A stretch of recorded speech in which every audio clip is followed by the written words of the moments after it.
রাজু আমি কি যাই ক বিশ্বাস করেন ভাই আমি কখনো ডুয়েট ভিডিও করি নাই। আজকে আমি ডুয়েট ভিডিও করলাম কারণ আমার পেজে পলিসি আসলে আসুক, আমি ভয় পাই না। এই ভিডিওটা দেখে আমার এত ভালো লাগছে যা বলার বাইরে। অনেক ফানি একটা ভিডিও, কিন্তু বাস্তব, একদম বাস্তব কথাগুলো বলছে ভাই। তার জন্য আমি এটা নিয়ে ডুয়েট ভিডিও করলাম। প্লিজ ভিডিওটা দেখে যাবেন সবাই।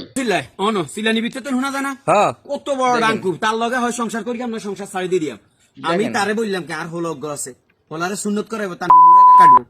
হাজার হাজার মানুষ ঘরের মধ্যে প্রস্তাব এটা আনি, ঠিক আছে? তোকে হন কিছুক্ষণ কিছু না হইলে হাসপাতাল লই গেছে, থোলাগারে হাসপাতাল যা কিছু কই না। তুই জান না কইছা থানে শুনছি হাসপাতাল লই জান না হলো আজকে 1.5 মাস এই হাসপাতাল। হ্যাঁ সাধারে এটা হয়েছে ইনফেকশন হয়েছে, ওটা হয়েছে, এটা হয়েছে, প্রায় 70 থেকে 80,000 টাকা চলে গেছে।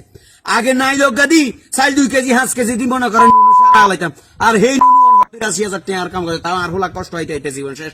হাসপাতাল থাকতে থাকতে তাগো সব বাল ফাটনা সেই মেয়ে হোলা অনেক রক্তে। তারে বলছি তুমি একটু কষ্ট করে ধৈর্য ধরো, সিজার অনেক দরকার নাই, না সে কষ্ট করতে পারতো না, নর্মাল হইলে সে মরে যেতে পারে। কত কথা সে আমার শুনাইলো, শুধু 8 টাকার পাল্লার নানা ধরনের লাই সে আমার জীবনটা সারকার করে দিছে। সিজার করতাম তারা লই গেছি, তারে ডাক্তারও তো খুব পরামর্শ দিবে, ওষুধ খাবাইতে 2 নাম্বারই সে করবে। ডাক্তার তো আর মানুষ না, ডাক্তার তো এসে অমানুষ, এদিক বলি এখন লাভ নাই। সিজার বাচ্চা মরে যাবেন, আমনে মরে যাবেন, এটি তো পাগল হয়ে গেছে। কইলাম একটু ধৈর্য ধর, হাজার হাজার মা বাপের ঘর নর্মালে বাচ্চা কাচ্চা হয়ে গেছে, কত পুষ্টকর বাচ্চা, কত বছর হায়াত হয়, কি এক অবস্থা, কি সুন্দর শরীর স্বাস্থ্য থাকে। আর অনগা সিজারের গুণ এ আল্লাহ তো মনে করে এ হোলা এই সিজারের কষ্ট হয় না, মা বাপ কষ্ট হয় না, কোন রকম হেডকারি টম্বর করে বার করি হেলায়। আবার এর মধ্যে রূপচর্চারও ব্যাপার আছে অনেকের, বুঝেননি?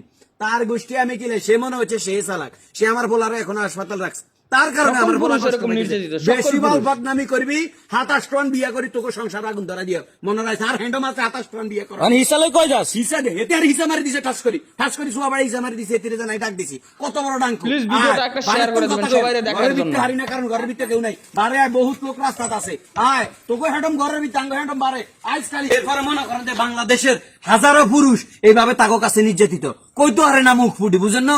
কইছে হাড়ি মরি যায়, কিন্তু এইসব কথা কইতে পারে না। তারা মনে করছে তারা সারা বারে রাজু আইয়ে রে কথাগুলো বলতেছে।